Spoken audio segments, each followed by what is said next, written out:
every fiat currency historically starts off connected to some kind of hard commodity, like gold or something. But every single one of these fiat currencies in history, I think there's been thousands of them, they eventually, break the peg with the hard commodity underneath, and then they eventually inflate it away. And then there becomes a new world order. And it seems to be this unchangeable law or something like that, because basically the political consequences of having austerity are too high. Nobody wants to do it. And so the expedient thing to do is always basically to print. And so, look, I think there could be scenarios where this doesn't happen. Maybe the US gets like a new compelling leader in office, some kind of turnaround with like science and technology and education that actually leads to a new wave of innovation. But frankly, it doesn't seem to be super competent in a variety of areas, right? And so, I hate to criticize without providing solutions. So I don't mean that as like a negative attack on any particular person or group or whatever. I always want to be part of the solution. But my overall thesis, I think, is that crypto represents a really compelling alternative for the West and Western values to basically embrace decentralization as the new world order, because otherwise the Chinese yuan may become the new reserve currency of the world. And if I think China's doing many good things, but they're also not aligned with our values. When I say our, I mean like U.S. Western liberal values. And so it may be actually beneficial to have a decentralized West to compete with a centralized East. And that could be the new world order. You could call it a U.S. world order, but it's really going to be more of a crypto as a transnational reserve currency order. Hey, everybody. It's Eddie from Tokyo. This is your cryptocurrency update from Japan. And that was the Coinbase CEO, Brian Armstrong. Very thought-provoking indeed. Emotions are running high, and I know opinions are quite hot. And what I mean by that is there's been a lot of carpet bombing in the comment section. Now, if I share a clip with someone you dislike, well, I think you can never evolve in your thought process if you only listen to people that you like or agree with. So if you want an echo chamber, the Crypto Eri channel is not for you. That being said, there's a whole lot going on. I can't believe it. Just because it's a Sunday here in Japan and on the eve of Father's Day in the United States, I expected kind of something quiet, but that is not the case. Let's get right to it.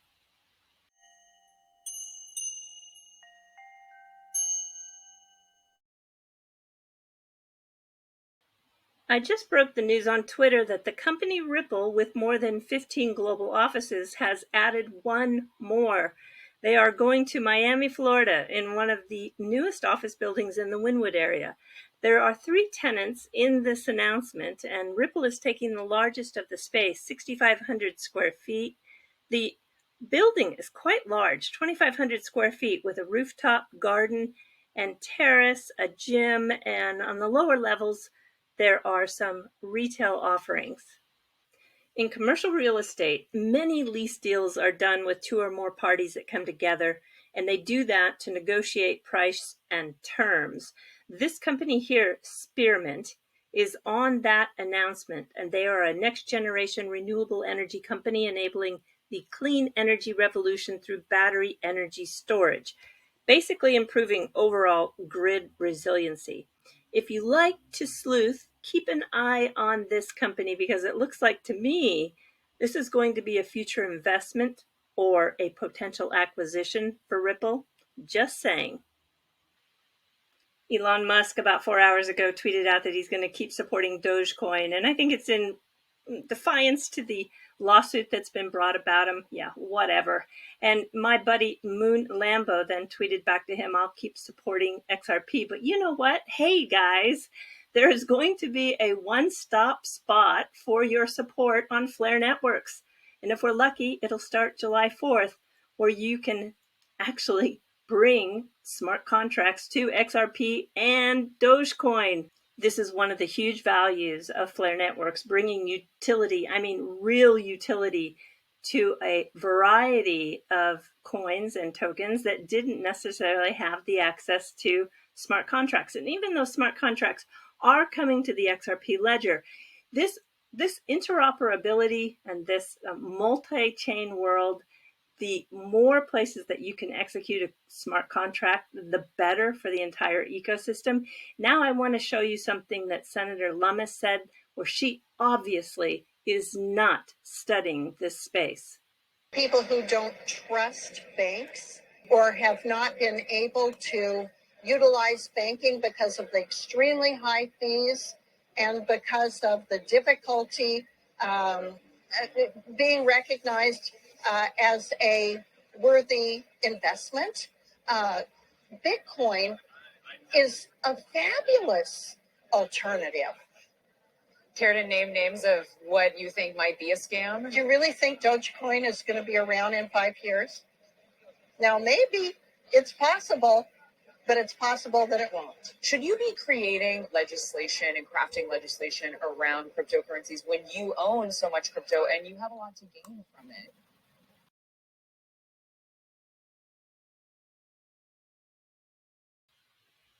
That throwing of shadow on Dogecoin was completely inappropriate. It's picking winners and losers. It is talking her Bitcoin book. I think a lawmaker should never make a comment like that. I bet if you ask Lummis to tell you when and why Dogecoin was created, she could not even begin to explain. If you go back and research, you'll find that there is a crowdfunding history. And I just want to say that Flare Networks is truly democratizing this space. It's not picking winners and losers, and it is bringing real utility to these coins. I know I'm a little bit angst on this, but I can't stand lawmakers talking their book.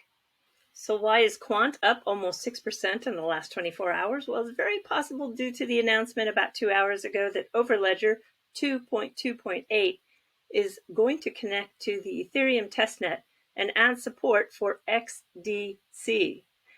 Yes, this is for the anticipated proof of stake model, low transaction fees, very cool, and coming with smart contracts. Woohoo! I love both of these projects. And now we're jumping to the fluff. And in this fluff, there is a tiny hidden message, and that is we're always going to have a new wave. This is my favorite photographer in Japan. His name is Tatsuya Tanaka, and I want you to look carefully here. And now let's zoom out a little. Can you see? Let's zoom out one more time. So don't forget, zoom out, and there's always another wave. Now I'm going to let Peter Schiff take you out. He's having a great time. But is this the end of the crypto craze? Here to weigh in is Chief Economist at Euro Pacific, Peter Schiff, and entrepreneur Patrick Bet-David. Peter, you've been on the show before about this topic. Been a tough couple months for crypto. Is this the end, or have we hit the bottom? Well, we definitely haven't hit the bottom. I kind of hope it's the end, or at least the beginning of the end, before more people have an opportunity to lose more money in this pyramid scheme. But, you talk about all the value that's evaporated. It's just market value. There's no real value in Bitcoin or any of the other cryptocurrencies. They simply have a price. And as long as people are foolish enough to pay that price, you'll have market value. But the only reason people want any cryptocurrencies is because they think they're going to get rich. They think there's a greater fool out there that's going to pay a higher price, only they don't realize that they're waiting for a fool.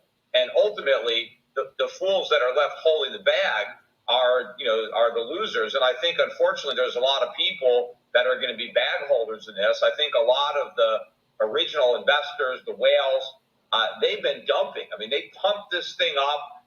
They paid off all these celebrities and athletes and politicians, and they hyped the hell out of it over the past year. They spent all sorts of money on commercials and conferences, and they dumped out all this stuff to the public, and they were cashing out. And now the bottom is dropping out of the market, and we have a long way to fall. Patrick, I'll let you respond. Your thoughts on that? Well, listen, this has got to be Peter Fisher's favorite season, because his phrase moving forward for the next 6 to 12 months is going to be, I told you so. Peter, you ought to buy a shirt that says, I told you so, and enjoy it for a year, maybe 18, 24 months. But I'll take a couple things here. the part we got to be thinking about is Peter may be right. Here's the thing: when disruption and change happens, we don't know who's right. There's a side where it's the way it's always been done that's afraid of change. That's more of Peter's camp, which is gold, equities. This is what we got to be doing. They have no clue what they're doing. It's a scam. It's this. They're just trying to pump and dump. You don't know what we're doing.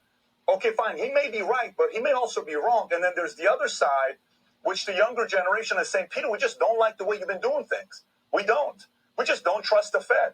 We would trust gold if our money was backed by gold, but it's not. And your dream of the government and our currency being backed by gold, it's going to take a lot of convincing and a lot of powerful people to say yes for that to happen. So because of that, Peter, we think you're a little bit naive and you're oblivious to what's taking place. We want to take it in a different direction because we no longer trust the centralized monetary system. We want it to be decentralized. But I'm going to tell you this here, Dan, for us to be thinking about. No one is 100% certain who's going to be right.